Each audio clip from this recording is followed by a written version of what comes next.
Subscribe कीजिए are K learning channel को और बेल आइकन प्रेस कीजिए लेटेस्ट वीडियो सबसे पहले पाने के लिए।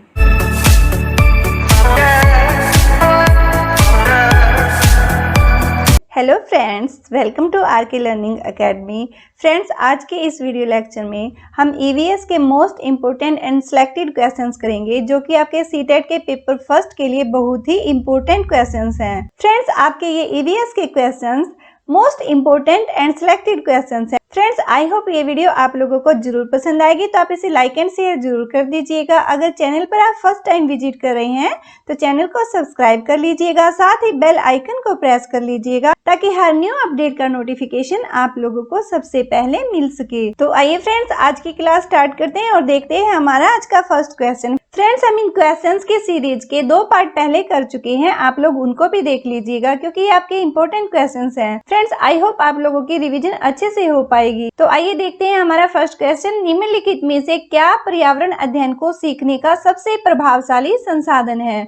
ऑप्शंस देखिए फ्रेंड्स, ए है परिवार के सदस्य, ऑप्शन बी है आपकी समुदाय के सदस्य, ऑप्शन सी है समाचार पत्र, या फिर ऑप्शन डी है आपकी कक्षा।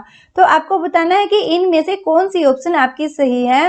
पर्यावरण अध्ययन को सीखने का सबसे प्रभावशाली संसाधन हमें बताना है कौन सा रहेगा। फ्रेंड्स, इसकी ऑप्शन थर्ड हमारी बिल्कुल करेक्ट हो जाएगी। ए, बी और सी, ये जो तीनों ही ऑप्शन है हमारी, ये तीनों ही करेक्ट हो जाएंगी। तो दोस्तों, हमारे ये तीनों ही ऑप्शन सही हो जाएंगे क्योंकि इसमें देखिए आपका परिवार के सदस्यों के साथ अगर आप चर्चा करते हैं, डिस्कस करते हैं, तो पर्यावरण का अध्ययन सीखने का ये भी एक प्रभावशाली संसाधन है। क्योंकि फ्रेंड्स, इन तीनों में ही अवलोकन, रचनात्मकता, क्षेत्र परिभ्रमण और चर्चा इत्यादि जो प्रयोग होते हैं वो सब इनमें तीनों में इंक्लूड है, तीनों में शामिल है। इसलिए फ्रेंड्स, हमारी थर्ड ऑप्शन यहाँ पर करेक्ट हो जाएगी, ए, बी और सी। क्योंकि फ्रेंड्स, पर्यावरण अध्ययन से रिलेटेड अगर कोई भी प्रॉब्लम्स है तो उस प्रॉब्लम के सॉल्यूशन में इन तीनों का ही अहम रोल रहता है। वहाँ पर परिवार के सदस्य, समुदाय के सदस्य, समाचार पत्र, इन सब की महत्वपूर्ण भूमिका रहती है। तो फ्रेंड्स, हम कह सकते हैं कि पर्यावरण अध्ययन को सीखने के लिए सबसे प्रभावशाली संसाधन माना जाता है परिवार के सदस्य, समुदाय के सदस्य और समाचार पत्र। नेक्स्ट क्वेश्चन देखिए फ्रेंड्स, क्वेश्चन नंबर 82। निम्नलिखित सीखने के कौन से सिद्धांत का पर्यावरण अध्ययन में अनुसरण होता है? आपको सिद्धांत का नाम बताना है कि कौन सा सिद्धांत है जिसका पर्यावरण अध्ययन में अनुसरण किया जाता है। ऑप्शंस देखिए फ्रेंड्स, फर्स्ट ऑप्शन है हमारी वैश्विक से स्थानीय, सेकंड ऑप्शन है अमूर्त से मूर्त, थर्ड ऑप्शन है अज्ञात से ज्ञात और फोर्थ ऑप्शन है ज्ञात से अज्ञात। फ्रेंड्स, हमारे यहाँ पर ऑप्शन 4 करेक्ट हो जाएगी, ज्ञात से अज्ञात। ठीक है, इस सिद्धांत का अनुसरण करते हुए पर्यावरण के अध्ययन को सिखाया जाता है। फ्रेंड्स, ये यहाँ पर ऑप्शन हमें क्यों सिलेक्ट करनी पड़ी? देखिए, अगर स्टूडेंट्स को, बच्चों को पहले ही किसी चीज का नॉलेज है, उनको प्रैक्टिकल नॉलेज है उस चीज का, तो अगर आगे हम पर्यावरण की कोई भी बात उन्हें समझाते हैं या सिखाते हैं तो हमारा जो पहले का ज्ञान होता है वो उससे कनेक्टेड हो जाता है। तो फ्रेंड्स, यहाँ पर बच्चों का जो पहले का व्यवहारिक ज्ञान होता है उसको हम नया ज्ञान सिखाने के लिए उसे जोड़कर सिखाते हैं। इससे क्या होता है, बच्चों का इंटरेस्ट बना रहता है। मान लीजिए छोटी क्लास के बच्चे हैं, उनको पेड़ पौधों के बारे में आप बता रहे हैं, ऑक्सीजन के बारे में कुछ सिखा रहे हैं, उनको प्रकृति या पर्यावरण में जो गैसें होती हैं उससे रिलेटेड आप कुछ नई चीज बता रहे हैं। तो अगर बच्चों को पौधों का ज्ञान है कि ये हरे रंग के पौधे होते हैं, ये हमें हवा देते हैं, तो अगर उससे रिलेटेड आप कोई चैप्टर उनको पढ़ा रहे हैं तो इससे स्टूडेंट्स को उस टॉपिक में इंटरेस्ट आता है। इसलिए पर्यावरण के अध्ययन में किस सिद्धांत का अनुसरण किया जाता है? ज्ञात से अज्ञात का। मतलब थोड़ा थोड़ा पहले हम जानते हैं और जो बच्चे जानते हैं पहले से ही, उसके बेस पर ही हम उनको नया कुछ सिखाते हैं। बच्चों को कोई भी टॉपिक कराएंगे तो उनको इंटरेस्ट आएगा, मजा आएगा, उनकी रुचि बनेगी। इसलिए फ्रेंड्स, पर्यावरण के अध्ययन में ज्ञात से अज्ञात की ओर इस सिद्धांत का अनुसरण किया जाता है। हमारी फोर्थ ऑप्शन यहाँ पर करेक्ट हो जाएगी। नेक्स्ट क्वेश्चन देखिए फ्रेंड्स, निम्नलिखित में से कौन सा पर्यावरण अध्ययन में सीखने का रचनात्मक आकलन का साधन नहीं है? हमें ये बताना है कि पर्यावरण अध्ययन में सीखने का रचनात्मक आकलन वाला साधन कौन सा नहीं है। तो फ्रेंड्स, यहाँ पर ऑप्शंस देखिए, ऑप्शन 1 है हमारी पोर्टफोलियो, सेकंड ऑप्शन है क्रम निर्धारण मापनी, थर्ड ऑप्शन है आपकी वर्ण अभिलेख, फोर्थ ऑप्शन है वार्षिक उपलब्धि परीक्षण। तो फ्रेंड्स, हमारा यहाँ पर फोर्थ ऑप्शन करेक्ट हो जाएगा। देखिए हमें क्या बताना है, आकलन का साधन नहीं है, रचनात्मक आकलन का साधन जो नहीं है वो हमें बताना है। तो फ्रेंड्स यहाँ पर देखिए, पर्यावरण अध्ययन को जो सीखने का रचनात्मक आकलन होता है उसके लिए हमारी सबसे पहले क्रम में हम पोर्टफोलियो के द्वारा करते हैं, फिर क्रम निर्धारण मापनी का प्रयोग किया जाता है और फिर वर्णन अभिलेख के द्वारा एक शिक्षक यह जांच करता है कि उसके स्टूडेंट ने, छात्र ने कितना क्या सीखा है, उसका ज्ञान कहाँ तक पहुंच पाया है।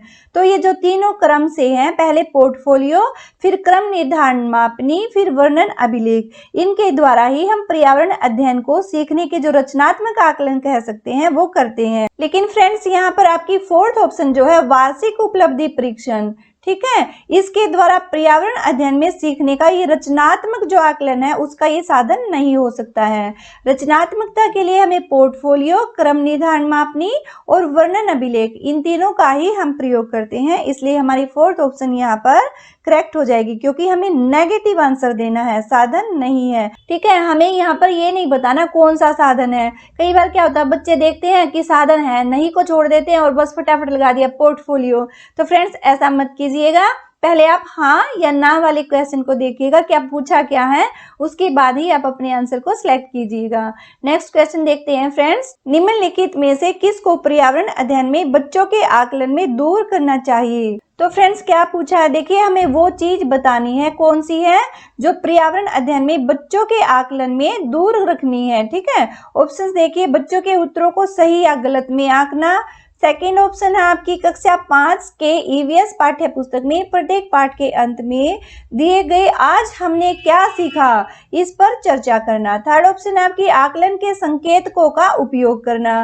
फोर्थ ऑप्शन है आपकी बच्चों के सीखने के गुणात्मक आकलन। तो हमारा यहाँ पर देखिए फर्स्ट ऑप्शन सही हो जाएगी, बच्चों के उत्तरों को सही या गलत में हमें नहीं आंकना चाहिए, इस प्रवृत्ति को दूर रखना है। क्योंकि फ्रेंड्स इंपॉर्टेंट क्या चीज रहेगी यहाँ पर, बच्चा कैसे उस चीज को प्रेजेंट कर रहा है, उसका अनुभव, उसकी अभिव्यक्ति, इस चीज को हम पहले देखेंगे, या कि ये नहीं देखेंगे कि उसने सही आंसर दिया या गलत आंसर दिया। तो पर्यावरण अध्ययन में बच्चों के आकलन में हमें उत्तरों को सही या गलत में आंकना, इस चीज को हमें दूर रखना है। हमारे यहाँ पर फर्स्ट ऑप्शन बिल्कुल करेक्ट हो जाएगी। नेक्स्ट क्वेश्चन देखिए फ्रेंड्स, एक कक्षा में 5 की शिक्षक एक क्रियाकलाप का संचालन करती है जिसमें वह कक्षा के बच्चों से फर्श पर चीनी के कुछ दाने डालने को कहती है और उनको चींटियों के आने का इंतजार करने को कहती है। तो फ्रेंड्स यहाँ पर कक्षा 5 की जो टीचर है वो एक एक्टिविटी देती है बच्चों को, जिसमें कि वह बच्चों को कहती है कि तुम फर्श पर चीनी के कुछ दाने डालो और फिर उनको चींटियों के आने का इंतजार करने को वो बोलती है। बच्चों को इस क्रियाकलाप से अर्थपूर्ण सीखने को मिल सकता है यदि शिक्षक क्या करें तो बच्चे जो अर्थपूर्ण सीख सके वो हमें बताना है। ऑप्शंस देखिए, बच्चों को क्रियाकलाप का अवलोकन करने को प्रेरित करती है। सेकंड ऑप्शन है आपकी बच्चों को अपने अनुभव साझा करने को प्रेरित करती है। थर्ड ऑप्शन है आपकी बच्चों को क्रियाकलाप का अवलोकन, अनुभव साझा और उस पर चर्चा करने को प्रेरित करती है। फोर्थ ऑप्शन आपकी बच्चों को क्रियाकलाप से संबंधित प्रश्नों को घर से करने को प्रेरित करती हैं। तो फ्रेंड्स आपको वो ऑप्शन यहाँ पर सिलेक्ट करनी है। तो फ्रेंड्स यहाँ पर आप लोगों को वो ऑप्शन सिलेक्ट करनी है जिसके द्वारा एक शिक्षक इस एक्टिविटी से बच्चों को मीनिंगफुली कोई चीज सिखा सकते हैं। ठीक है, इस एक्टिविटी से बच्चे अर्थपूर्ण तरीके से कोई नई चीज सीख सके, वो ऑप्शन हमें यहाँ पर सिलेक्ट करनी है। तो फ्रेंड्स देखिए यहाँ पर हमारा थर्ड ऑप्शन सही हो जाएगा। और ये क्यों सही हो जाएगा, देखिए यहाँ पर आपकी फर्स्ट ऑप्शन में तो सिर्फ दिया है कि क्रियाकलाप का अवलोकन करने को कहेगी। तो फ्रेंड्स आपकी एक ही चीज हुई यहाँ पर, ऑब्जर्वेशन हुई। ठीक है, रचनात्मकता का तो कोई चीज यहाँ हुई ना ही अनुभव की यहाँ पर कोई बात की गई है। सेकंड ऑप्शन में आपका दिया है कि अनुभव साझा करने को प्रेरित किया। अगर बच्चे ने सिर्फ उस एक्टिविटी को देखा और उसका सिर्फ एक्सपीरियंस को डिस्कस किया तो सिर्फ इससे भी वो नहीं सीख पाएगा, इसलिए हमारी ये ऑप्शन भी रॉन्ग हो जाएगी, ये भी रॉन्ग हो जाएगी। और फ्रेंड्स आपकी फोर्थ ऑप्शन है बच्चों को क्रियाकलाप से संबंधित प्रश्नों को घर से करने को कहती है। तो ये तो घर से करेगी, तो ऑन द स्पॉट जब एक्टिविटी हो रही है तो बच्चों को ये हम कहेंगे कि तुम घर से करके लाना इसे। अगर इसमें टीचर ने बच्चों को कहा कि घर से करके लाना है तो ये तो आपका देखो क्वेश्चन से रिलेट ही नहीं कर रहा है, क्योंकि क्वेश्चन में टीचर ने बच्चों को कहा है कि चींटियों के आने का इंतजार करो। ठीक है, तो वो वहां पर ऑन द स्पॉट एक्टिविटी की जा रही है और उसके लिए आपको ऑप्शन सिलेक्ट करनी है। तो फ्रेंड्स हमारे यहाँ पर थर्ड ऑप्शन ही बच रही है, इसलिए हमारी यही सेफ है, यही हमारी करेक्ट ऑप्शन हो जाएगी। और कैसे हो जाएगी, देखो इसमें बच्चों को क्रियाकलाप का अवलोकन, ऑब्जर्वेशन भी करवा दिया गया, ठीक है, और उनका जो भी अनुभव हुआ है उसको भी साझा कर लिया गया, और एक्सपीरियंस के साथ साथ फिर उस पर वहां पर डिस्कस भी किया गया, चर्चा करने को भी प्रेरित किया गया है। तो फ्रेंड्स यहाँ पर एक ही एक्टिविटी से बच्चा तीन तीन चीजों के द्वारा अच्छे से सीख पाएगा। और हमें बताना क्या है फ्रेंड्स कि इस एक्टिविटी से, इस क्रियाकलाप से अर्थपूर्ण सीखने को कैसे मिलेगा बच्चे को, तो टीचर को क्या करना चाहिए, वो क्या कर सकती है। इसलिए हमारे यहाँ पर थर्ड ऑप्शन ही सही हो जाएगी, क्योंकि क्रियाकलाप का यहाँ पर अवलोकन भी हो गया, अनुभव भी साझा हो गया और उस पर डिस्कशन भी हो गया। ओके फ्रेंड्स, तो हमारी थर्ड ऑप्शन यहाँ पर करेक्ट हो जाएगी। नेक्स्ट क्वेश्चन देखिए फ्रेंड्स, नीचे दी गई सूची पर विचार कीजिए। कछुआ, घड़ियाल, कौवा, बत्तख और मछली, इस सूची में से निम्न में से कौन सा दूसरों से भिन्न है। आपको ओड बताना है कि इसमें से ओड कौन है। यहाँ पर आपको कछुआ, घड़ियाल, कौवा, बत्तख और मछली ये आपको दिए गए हैं। तो फ्रेंड्स आप इनकी प्रकृति को देखिए कछुआ जो होता है वह पानी में रहता है, घड़ियाल पानी में रहता है, कौवा पानी में नहीं रहता, बत्तख पानी में रहती है और मछली पानी में रहती है। तो फ्रेंड्स आप देखो इजीली यहाँ पर ऐसे अपने आंसर को निकाल सकते हैं कि चारों जो है, ये कछुआ, घड़ियाल और बत्तख और मछली, ये चारों एक ही प्रकृति के प्राणी, ये सब पानी में रहने वाले हैं। लेकिन कौवा जो यहाँ पर है वो पक्षी है और वो हवा में उड़ने वाला है, पानी में रहने वाला जीव नहीं है। तो फ्रेंड्स यहाँ पर हमारा सेकंड ऑप्शन करेक्ट हो जाएगा, कौवा। ठीक है, कौवा हमारा राइट आंसर हो जाएगा क्योंकि ये इन सब से अलग है। नेक्स्ट क्वेश्चन देखिए फ्रेंड्स, यहाँ पर आपको एक कॉलम दे दी गई है, यहाँ पर आपको दो कॉलम दे दी गई है। इस कॉलम में आपके शहर और राज्य हैं और यहाँ पर आपको बताना है कि इनका सबसे ज्यादा जो फेवरेट भोजन है, सबसे अत्यधिक पसंद का जो भोजन है उसके साथ आपको मैचिंग करनी है।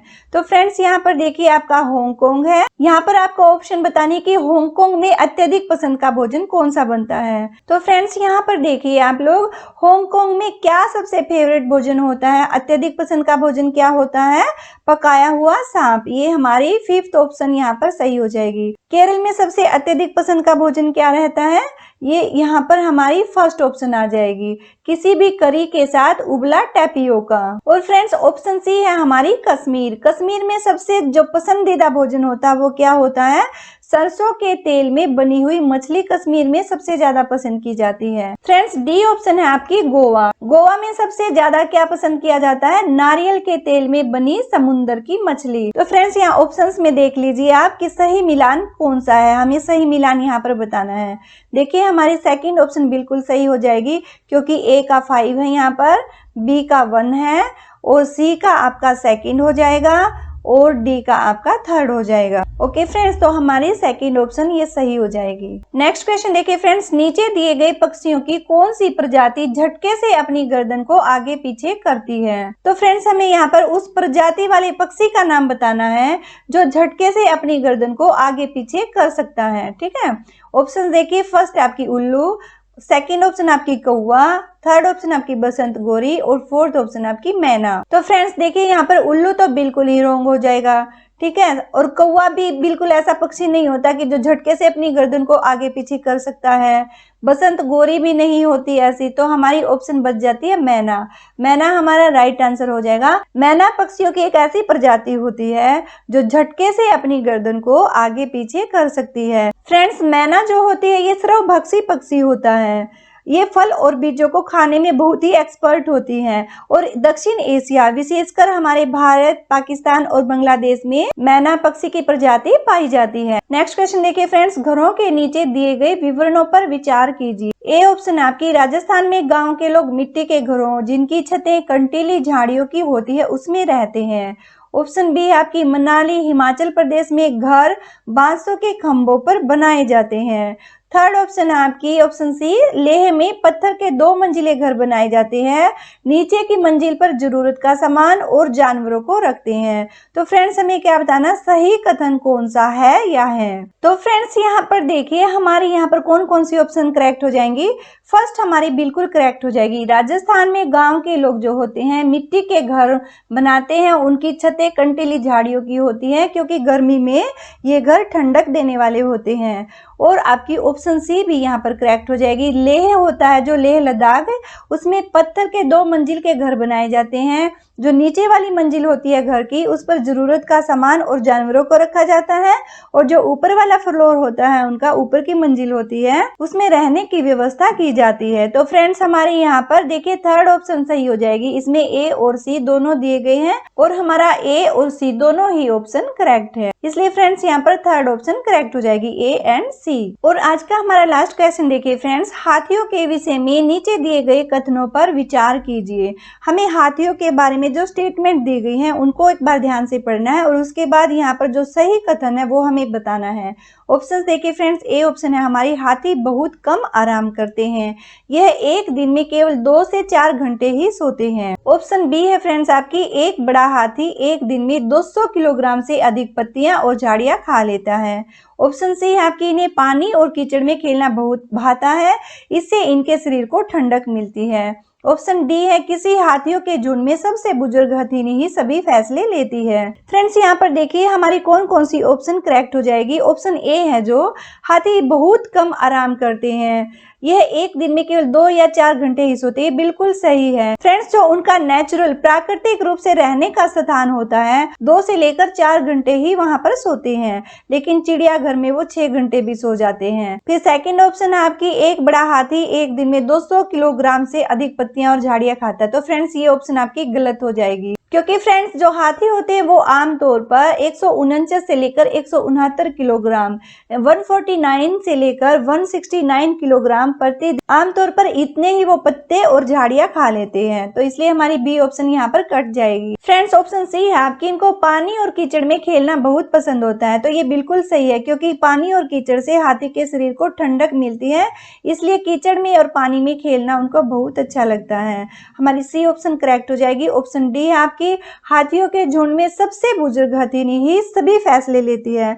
तो फ्रेंड्स ये ऑप्शन यहाँ पर बिल्कुल सही है, क्योंकि हाथियों का कोई भी झुंड हो, वहां पर जो सबसे बुजुर्ग हथिनी होती है वही उस झुंड के फैसले लेती है, और उसी के फैसलों को सब हाथी लोग मिलकर फॉलो करते हैं। तो फ्रेंड्स हमारी यहाँ पर देखिए सही स्टेटमेंट कौन सी हो जाएगी, हमारी ऑप्शन थर्ड यहाँ पर करेक्ट हो जाएगी, सी, डी और ए, क्योंकि इसमें भी बी है, इसमें भी बी है, इसमें भी बी है, इसलिए तीनों ऑप्शन हमारी कट जाएंगी और हमारी ऑप्शन नंबर थर्ड बिल्कुल सही हो जाएगी। ओके फ्रेंड्स, तो आज के हमारे ये क्वेश्चंस कंप्लीट होते हैं। फ्रेंड्स आई होप ये वीडियो आप लोगों के लिए बेनिफिशियल भी रही होगी और आप लोगों को पसंद भी आई होगी। तो आप इसे लाइक एंड शेयर जरूर कर दीजिएगा। अगर चैनल पर आप फर्स्ट टाइम विजिट कर रहे हैं तो चैनल को सब्सक्राइब कर लीजिएगा, साथ ही बेल आइकन को प्रेस कर लीजिएगा, ताकि हर न्यू अपडेट का नोटिफिकेशन आप लोगों को सबसे पहले मिल सके। फ्रेंड्स आप लोग हमें फेसबुक और इंस्टाग्राम पर भी फॉलो कर सकते हैं और हमारे टेलीग्राम चैनल को भी ज्वाइन कर सकते हैं। इन सब के लिंक आपको वीडियो के डिस्क्रिप्शन बॉक्स में प्रोवाइड करा दिए जाएंगे।